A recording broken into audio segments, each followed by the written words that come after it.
Good afternoon, good morning, good evening, good whatever time of day it is, wherever you are. Hello, Jennifer. I'm all set up here. Stupid latency in my ear. Get one of those out. So, Dispatcher Greg was going to join us, but he's at the doctor's office with his daughter. So, that ain't going to happen. And I ain't got time to wait for him, as you will hear soon in this. Just found a stamp literally just sitting on top of my wife's computer. It's like 55 cents now, just sitting there. Alrighty. Wife texting. What is wife on? Okay.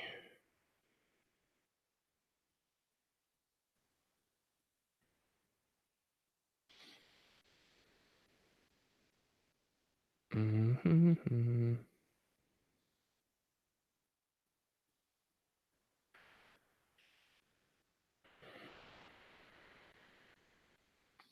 Wife and kids are out of the house, so it's kind of nice that it's quiet.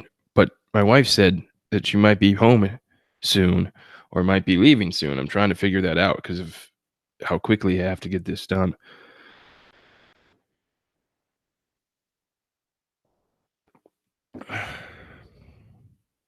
Okay, so I have 2 hours.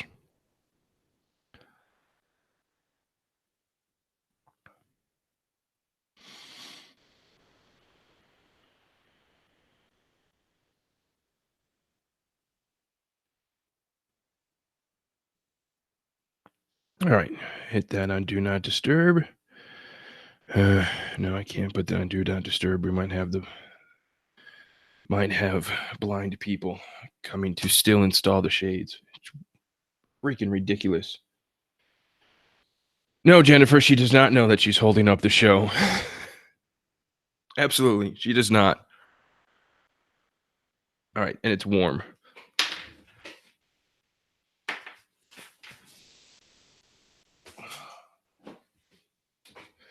Sitting here in shorts and a t-shirt because it's kind of warm, and I worked last night. And I worked last night. So yeah. Yes, blind people. The people who are going to come put up the blinds or the shades in our house, the blind people.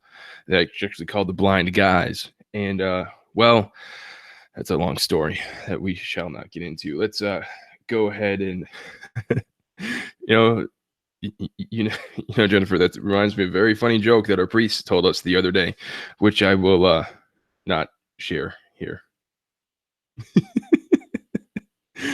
Oh boy, do I got a lot of stuff to talk about.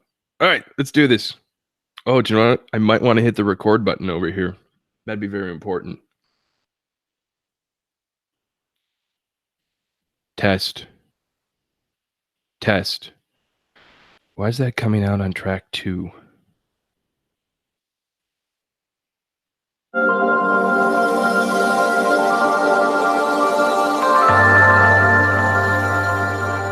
don't need a track 2, so I'm going to turn you off. You're not needed. Okay. Here we go. What are we doing? Flying Life Podcast, episode 47, recorded February 13th, 2019.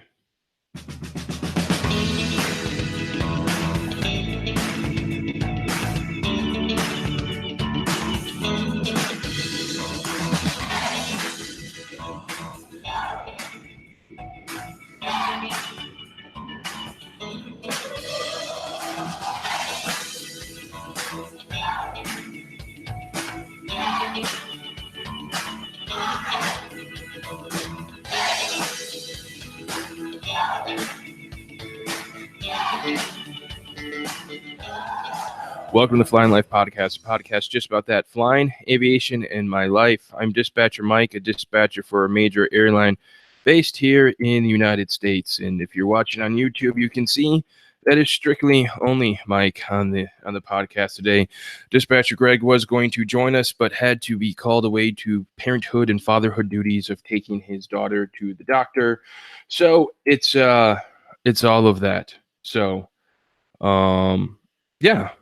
So in this episode, we're going to have a bunch of news this week. New CRJ 550 for United, Southwest pain inspector during the shutdown, Southwest flights to Hawaii, Delta starts service with a new airplane, and Air New Zealand flight is turned back after some regulatory issues or paperwork issues in going to China. And that story will lead us to our topic talking about overflight and landing permits and all of that. And then we'll get some feedback. We got some nice feedback from our last episode with some corrections, which were well needed. And we'll talk about those. And then we'll talk about life because, well, I don't have a nice banter to sit here and talk to with Greg about his cruise or his being in the sun or being in the Caribbean or Florida or anything like that. So Greg was on vacation the last 2 weeks and I was not. So good for him. Hope his daughter feels better. And without any further delay, we are going to hit this button as soon as I find it right there.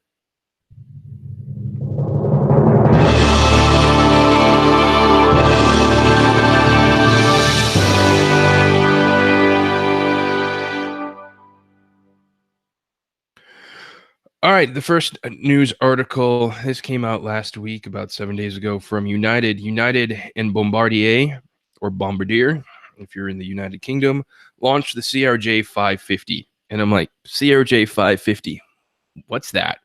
And looking at it, and basically what this is, it says United will introduce the CRJ 550 on routes to and from its hub in Chicago in the summer of 2019, and will expand to Newark after that. The aircraft will be conversions of existing CRJ 700 to start, operated by GoJet Regional Airline, or No GoJet, sometimes as they're referred to. Anyway, this basically what this is a CRJ 700. All of the research I found, I have not found out if they're actually going to be buying any more CRJ 700s and calling them CRJ 550s, or if they're just taking their original 50 and converting them into CRJ 550s. But basically, all this is, it's not a new airplane. This is a cabin modification, and to take the 70-seat CRJ 700 and bring it down to 50 seats into a 3-class cabin. This would have 10 United first class seats, a self-service galley area also in the front with drinks and snacks, 20 United Economy Plus seats. This is the premium economy seating there. So 20 of those, and then it would have 20 economy seats for those of us who don't want to pay for anything else. But basically, why does United do this? And United is doing this because they are in strict competition with American and Delta to offer premium economy services to their passengers.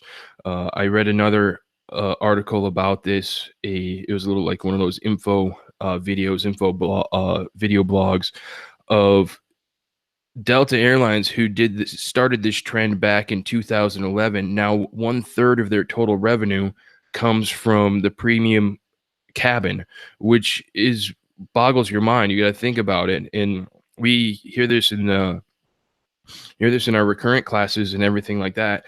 It's all about the premium product and what we call the high value customers, because those high value customers are paying multiple times more per ticket than your regular coach passenger. So there's a emphasis on the high value customers. There's emphasis that we have if we downgrade product from one set. For example, some of our 757s have lie flat seats.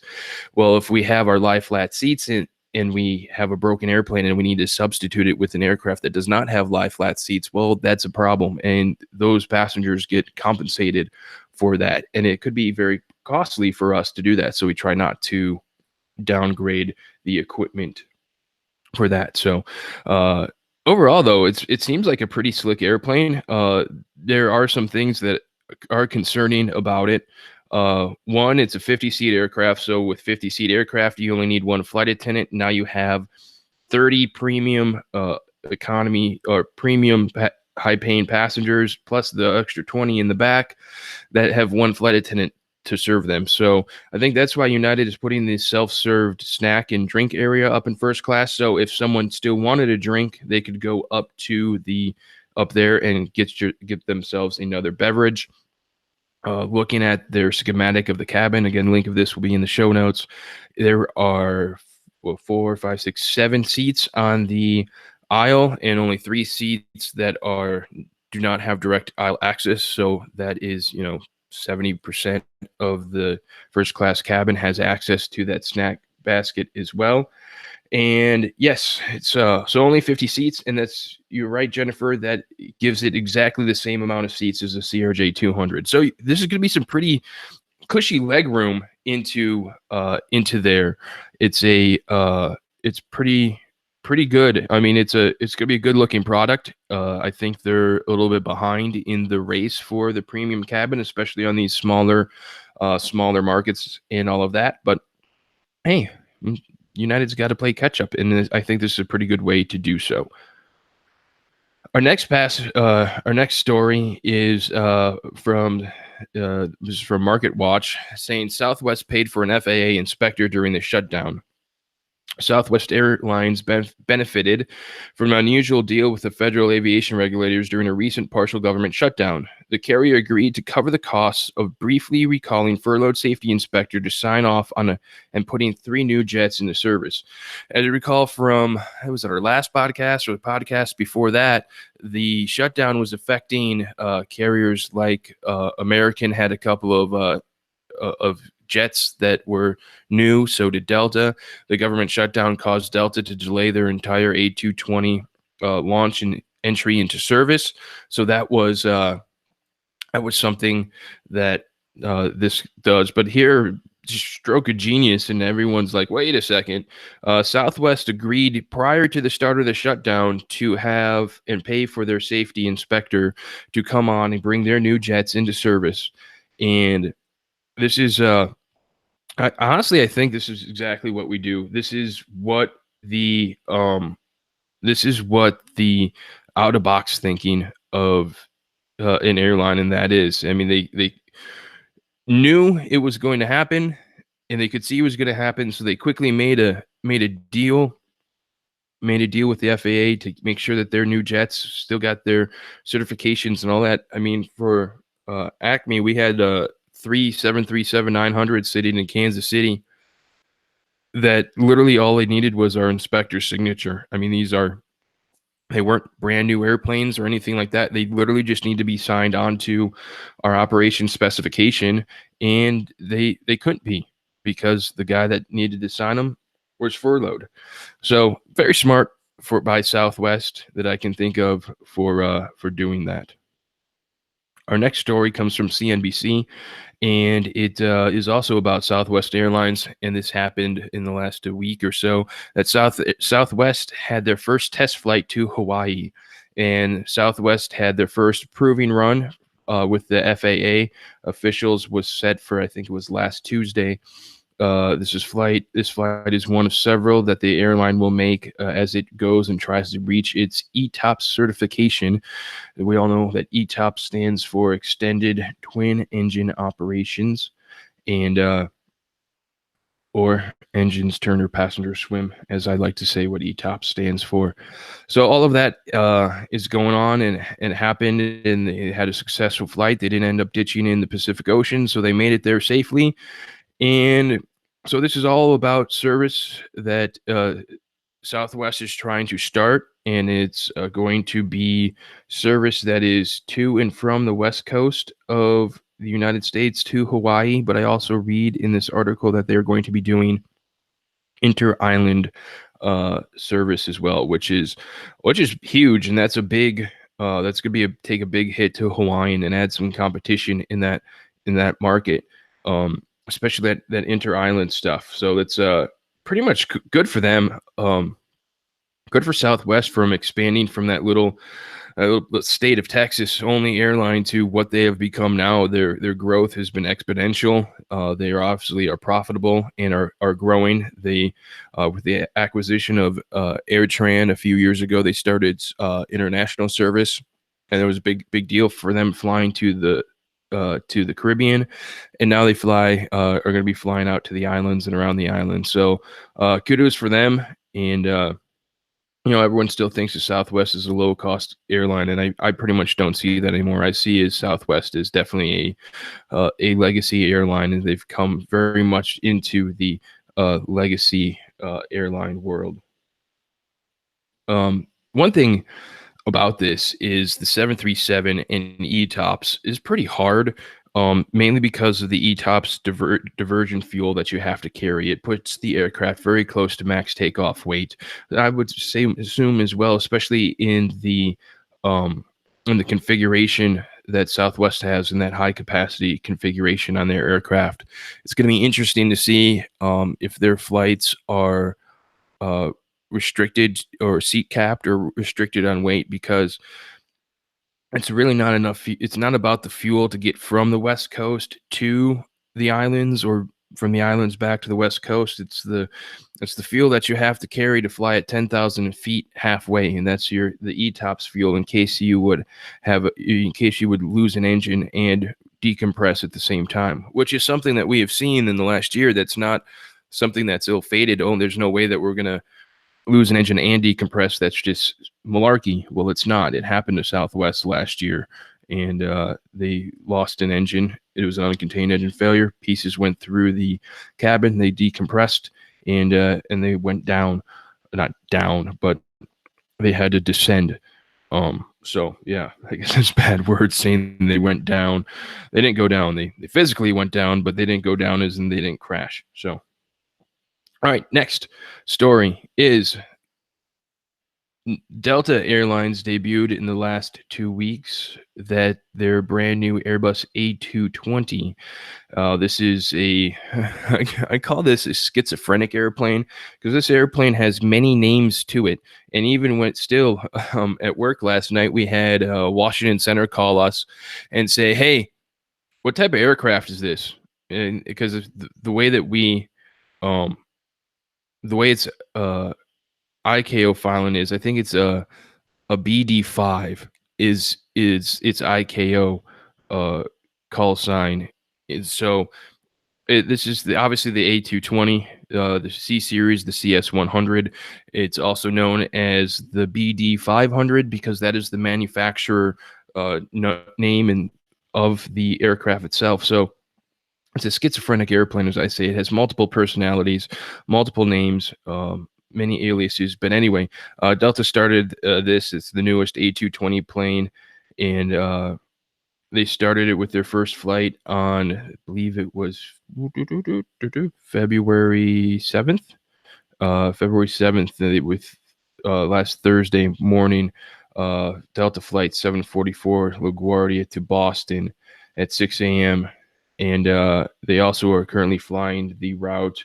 I'm sorry, as Mark says, it's a BCS1 or a BCS3. But anyway, I thought it was kind of funny that Washington Center called us at work yesterday asking what it was. Thank you for that, Mark. So Delta becomes just the fifth airline in the world and the first in North America to fly the A220, as we know, is formerly known as the C series. So kudos for them. 12 seats in first class, 15 in comfort plus, and I think they have 109 seats on them as well. Delta has 90 of these aircraft on order, with some of them being the larger CS300 or A220-300.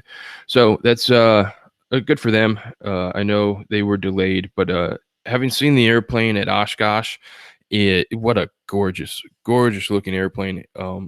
Bombardier hit an absolute winner on that one, and Airbus is going to take the cheap victory lap because, man, it's a very good looking airplane. Large engines. I can't wait to get on one and fly on one. All of that. So, yeah.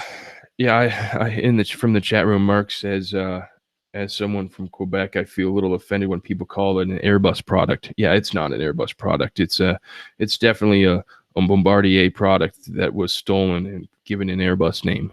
But as I said before, I think it's very good for the aircraft, and it's going to make the aircraft an absolute success, opposed to anyway, just making an absolute better airplane, opposed to maybe trying to limp in and maybe not as good as get as good service out of it. But I think they absolutely have a winner of an airplane, and I can't wait to get on one. I just need to stop working so I can go on some trips.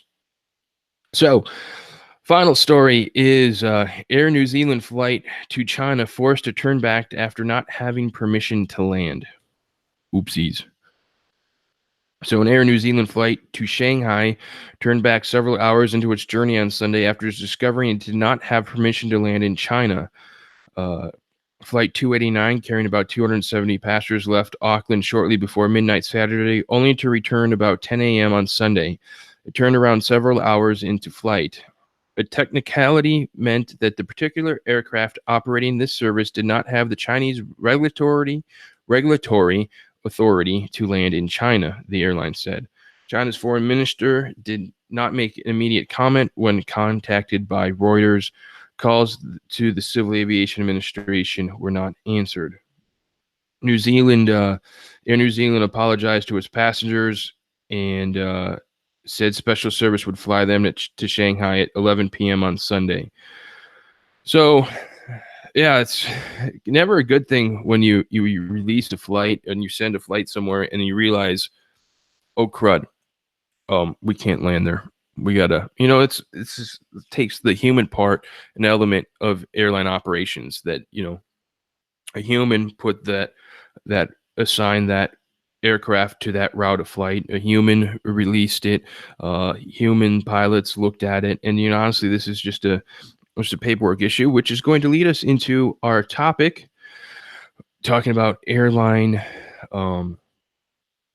Talking about what are we talking about? You might as well just hit the marker button there. We'll edit this out in post. Captain Jeff was over in his head, had a great shirt on that said, I'll fix it in post, which I definitely will be doing here. So, totally lost my thought. So we're going to be talking about, so that's going to lead us into our topic, talking about overflight and landing permits and all of that. So I'm going to hit this button and take a drink of beer.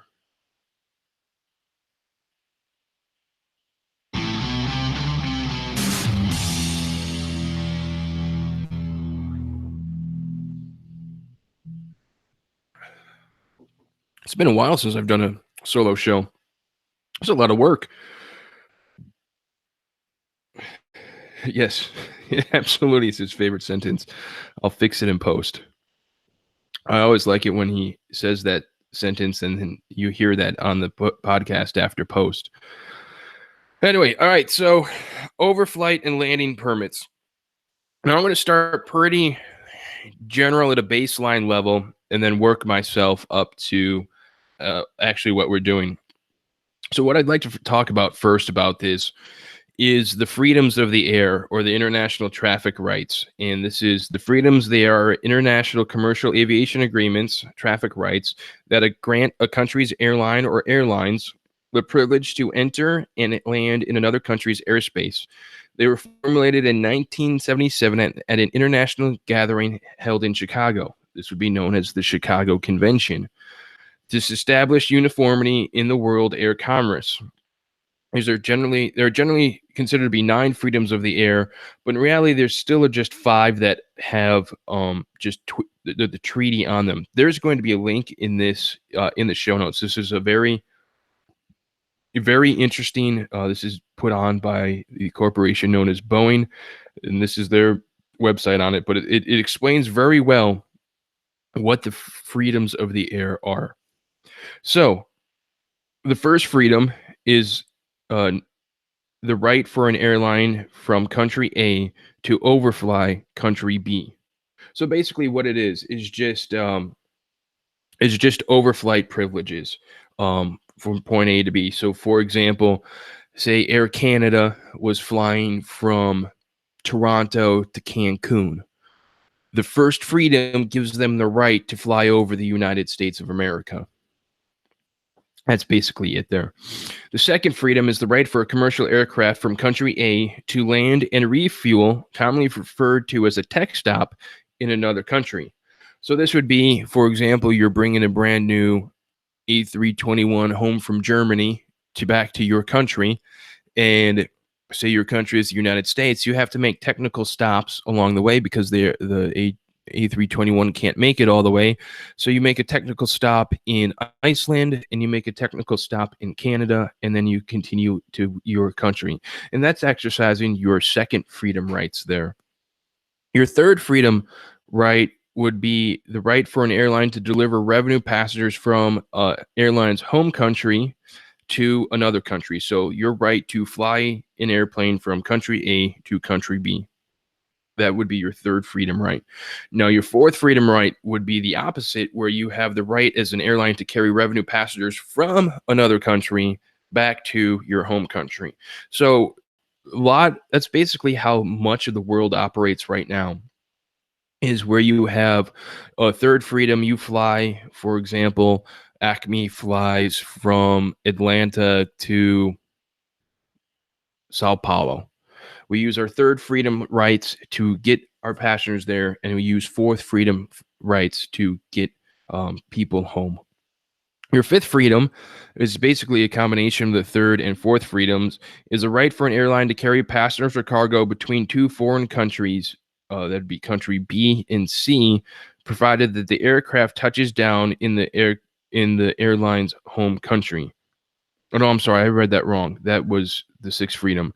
So this is fifth freedom would be the right for an airline to take passengers from its home country, country A, deposit them in the destination B, and then pick up and carry passengers onto uh, another international destination. So take off of A, land in B, go ahead and land in country C. A sixth freedom would be a combination of third and fourth. Like I said, right for an airline to carry passengers between two foreign countries, B and C, as long as you stop in A. So this would be like a flight from Mexico City to Detroit, and then Detroit to Heathrow. That'd be a sixth freedom. Seventh freedom, right for an airline to carry on flights that originate in a foreign country, don't land in their home country, and land in another international country.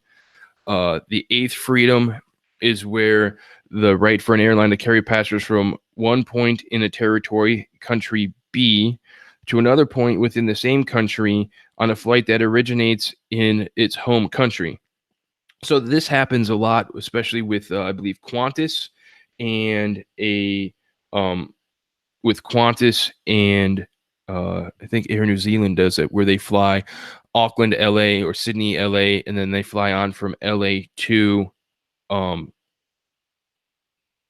New York is where they fly on to, and so that that goes ahead and does that as well. And then your ninth, and that just has your local cabotage traffic, and this is where things get messy.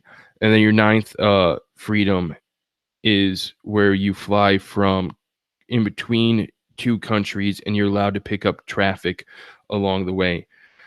So those are the 9 freedoms of air traffic laws and rules, and basically how airlines operate and negotiate where we're allowed to fly.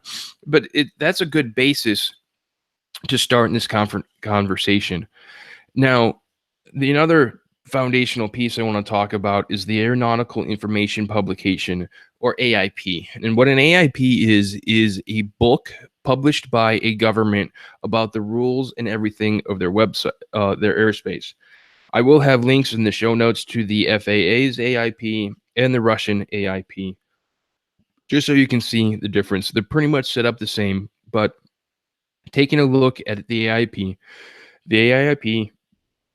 is going to give you a general part, an en route part, and an airport part. And it's going to have things like national regulations, requirements, services that they have, charges for their services and air navigation services, the method that they go ahead and bill you and how you have to pay. But basically, these AIPs are, these are the rules of the road for each country's airspace and how you have to operate in that airspace. So that's what's going on with the AIP. And every country has an AIP, and you have to go ahead and follow the AIP. It's basically I'm going to say, an idiot's guide to how to operate your aircraft in our airspace. So from that, go ahead and take a look. These are really pretty interesting, uh, pretty interesting to kind of go through. They are very mundane. I am not going to go through or read any of this on the podcast, but I'm going to supply the link if you are want to be inclined and read and look more about what an AIP looks like and the information that it contains. Pretty intriguing stuff. So it leads me to speculate on kind of what happened on this Air New Zealand flight that got um, turned back. And there are some countries that require your specific aircraft to be listed to be able to fly into their country. To think about it easily, the one that I know of very well is the Dominican Republic. And Acme Airlines, when we fly our flights to the Dominican Republic, we have to have the registration of our aircraft specifically written down on the country's operation specifications. It's kind of what we call it, but basically we have to register with the country that we're going to operate to, that we have that we're going to be flying there. So, for example, right now we have some brand new 737s that are not allowed to fly to the Dominican Republic because they are not on the registration for the airline. And that's kind of what I'm thinking is what's going on here, where Air New Zealand actually had the landing rights and they had overflight permits and they had the regulatory approvals to fly the route between Auckland and Shanghai. But what I'm thinking is they actually didn't have the approval to go and fly that specific aircraft. I don't know off the top of my head if if what am I saying? If that's the same way that China operates, where you have to have specifically registered aircraft on it or not. But I believe that's pretty much the way. Kind of think that's what's going on here, is where that specific aircraft, and said it in the article that they do, do, do, do, do, a technicality meant that the particular aircraft operating the service, which kind of leads me to the fact that they didn't have that airplane registered as someplace that could fly to China.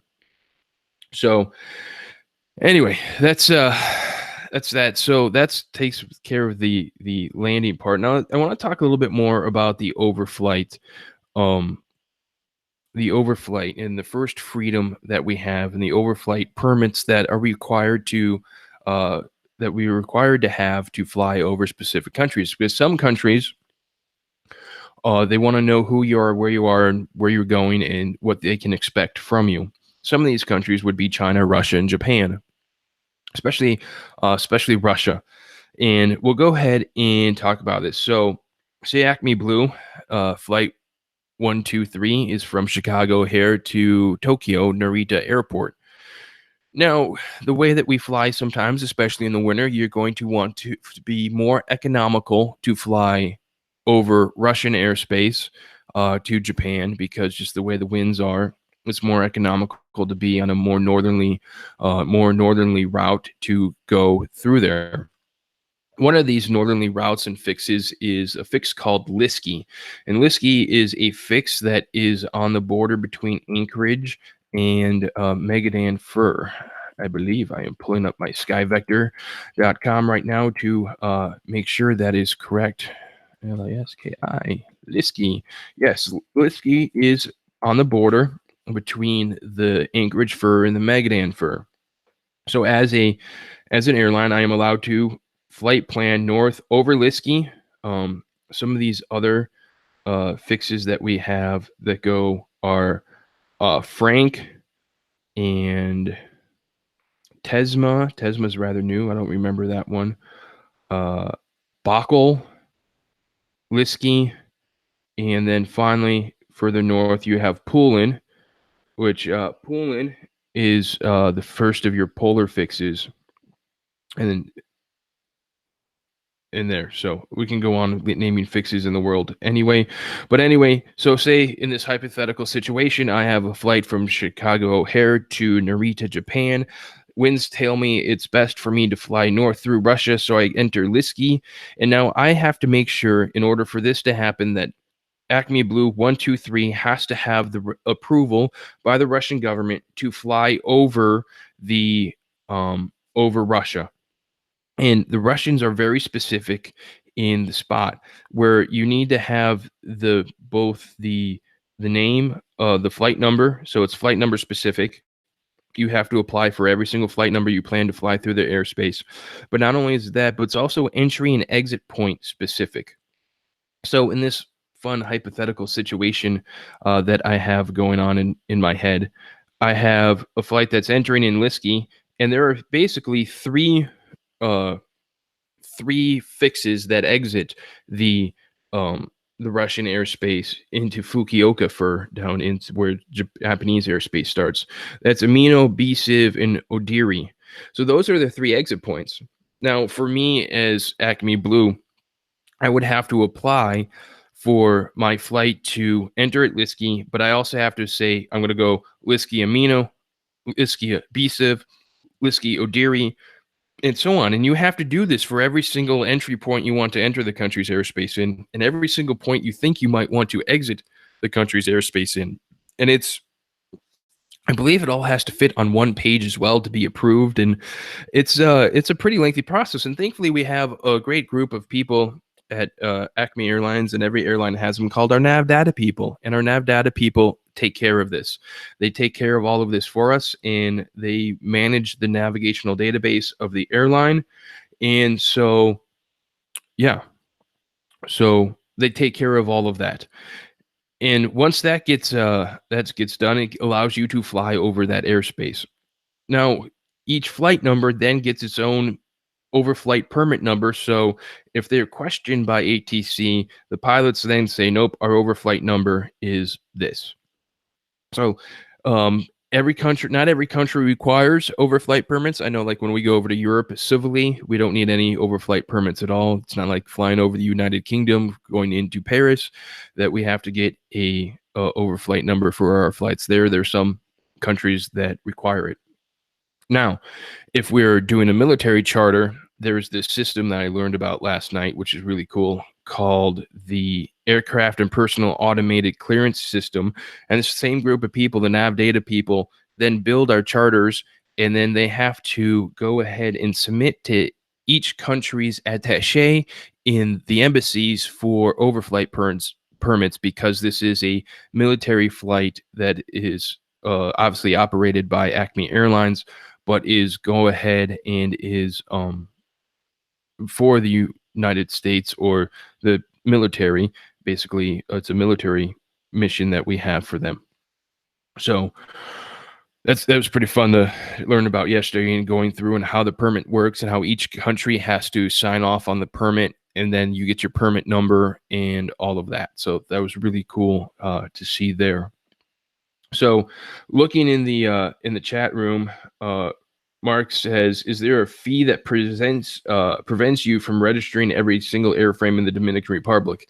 Well, I'm sure there's a fee, and I'm sure we have to pay this, but I don't know if it's a more or less a every time we get a new airplane we pay, or if it's every time we get a new airplane and we want to fly it to the Dominican Republic. It's either, my guess, it's either a time frame that you can only update the operation specifications at a certain time, or there might be a fee in order to operate. There might be a fee in order to update that. So we might wait for a certain amount of airplanes, put 3 or 4 airplanes on it at the same time, and there we go. But that's a good question. I should reach out to my colleague at work and ask him how exactly how exactly that works. So I think that's going to wrap up the discussion about overflight permits and landing permits and maybe what would have happened to this Air New Zealand flight. Um, but this is part of working internationally in a forward flag carrier. This is all stuff that you have to think about. Do we have the right? Are we legal to fly over this country? And it's kind of fun. So I'm going to hit this button here and we're going to move on.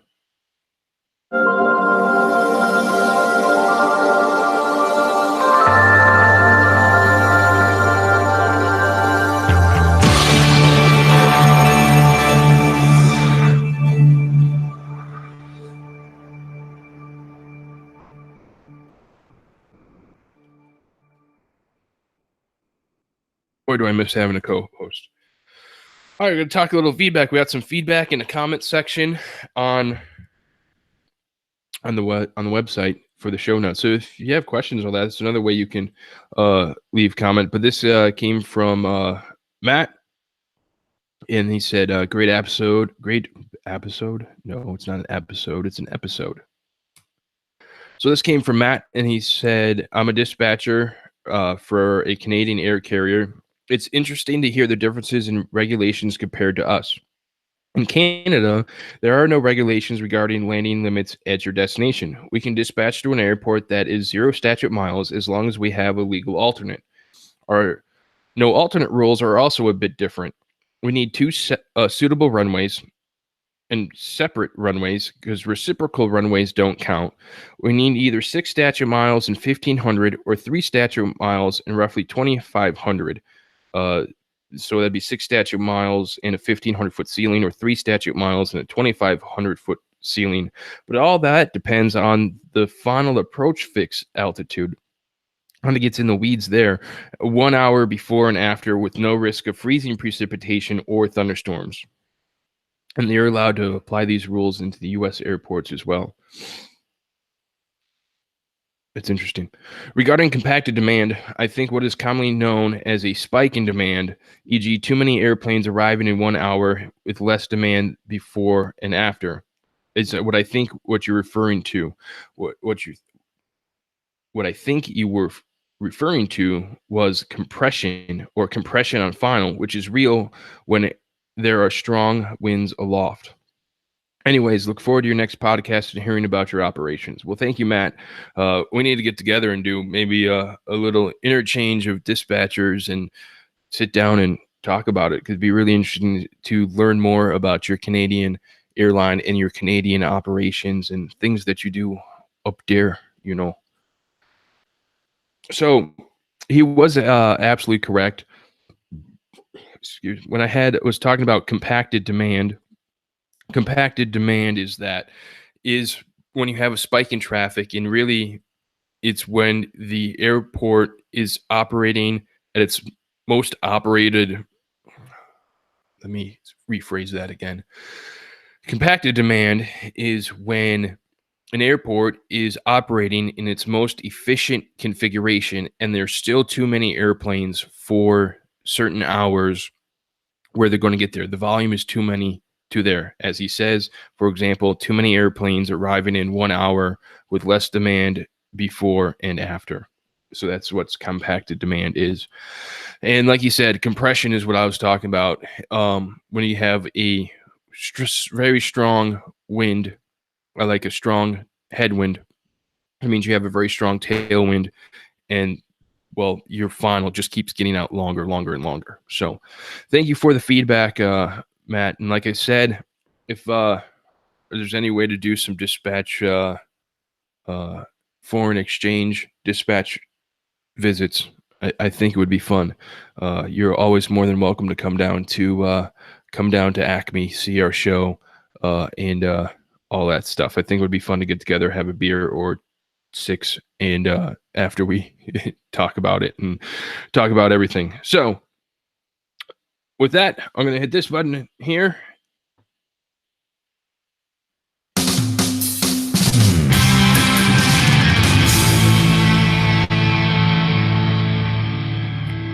And we're going to move on to the life part of the show. So the last 2 weeks for me have been somewhat busy.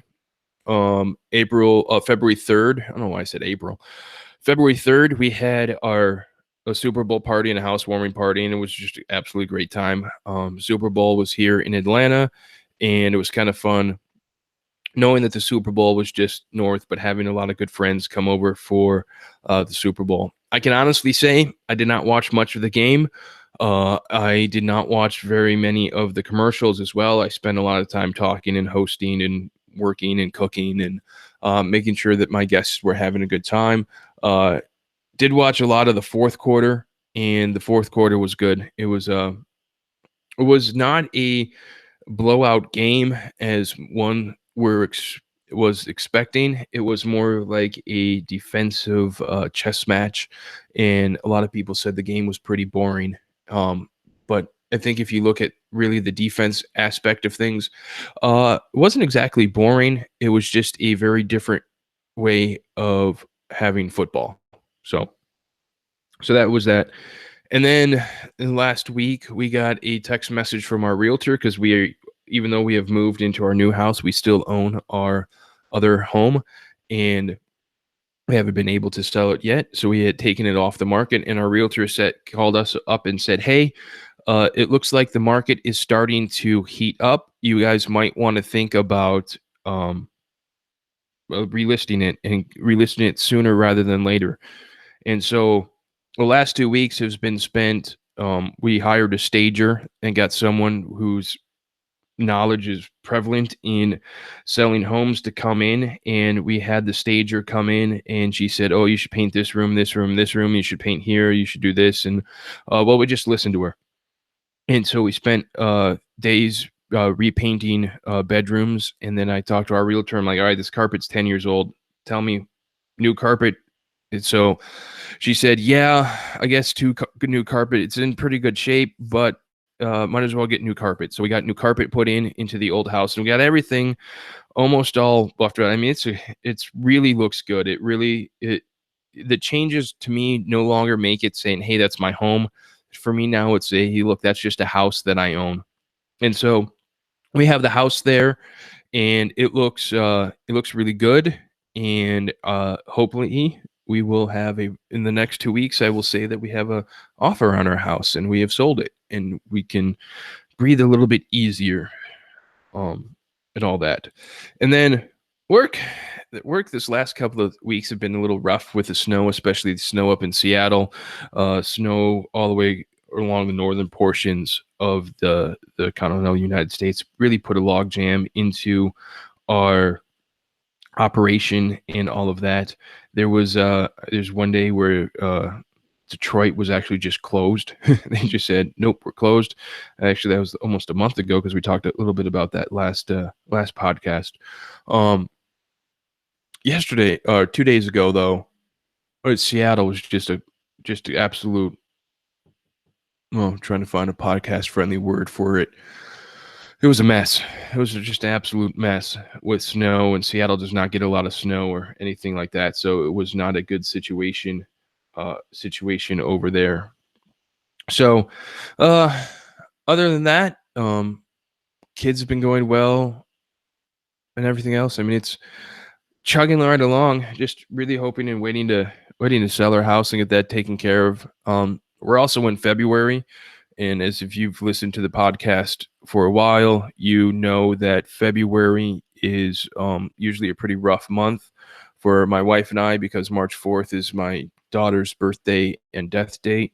So we have that going on. We seem to be going a little bit better.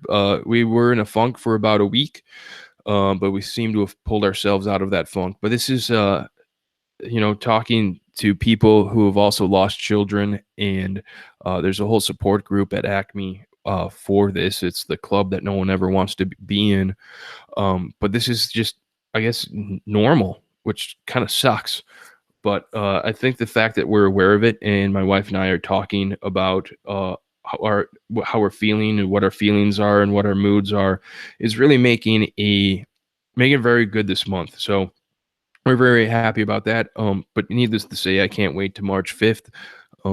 March 5th, just it's weird. Just all of a sudden, everything goes away after her birthday, and just boom, you're back to normal. So that happens on March 4th, and we always get together as a family and do something together as a close knit family, helping remember her, have a little birthday cake or cupcakes for her, or an edible arrangement or something like that for to celebrate that. We always do some sort of family movie thing, and then everyone camps out, as I call it. Everyone camps out in the bedroom. So that'll be coming up. Can't wait for that. But you will hear about that again on the next podcast. So I think that's going to wrap up the show. Boy, do I miss having a co-host. It is difficult to do this solo. So you can find, if you want to reach out and support the show, you can find us on Patreon. Search for Flying Life on Patreon. Give a couple of bucks to help offset the web hosting, media hosting, and all of that for the podcast. Also, some things coming up for the podcast that I'm very excited about. We do have our media credentials for Sun and Fun. Sun and Fun is April 2nd through 7th in Lakeland, Florida. Basically, it's a mini Oshkosh. Very excited to be there. I will be flying down there in my Beechcraft Musketeer, camping next to the airplane, and I believe it's still tentative that Max Flight from the great Airplane Geeks podcast will be also joining me on that. Hopefully the weather works out.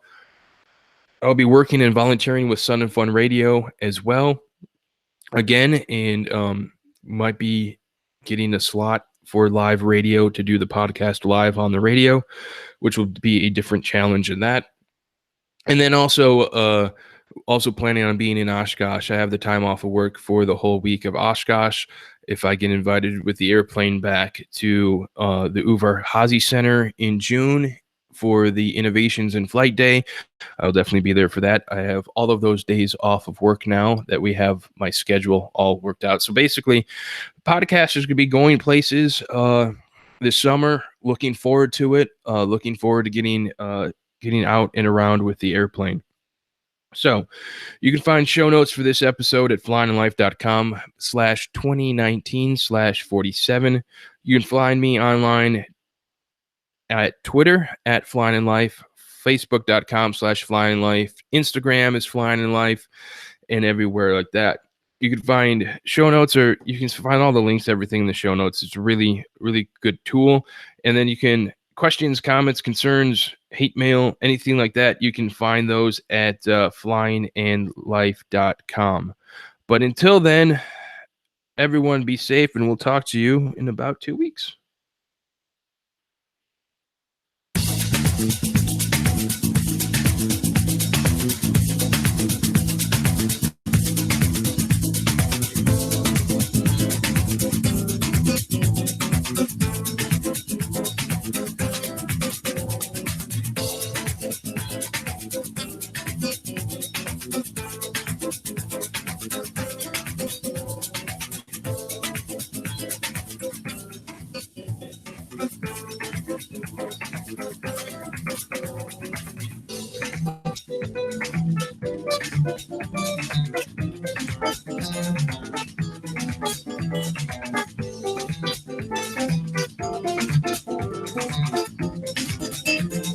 Oh, that's sad. Just got a CNN push notification.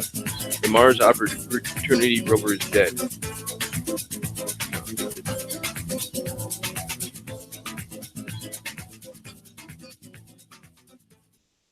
Very sad. Just got a push notification. Mars Opportunity rover is dead. Mission complete after a final attempt to contact fails. The longest-running rover discovered an incredible evidence of red planet secrets.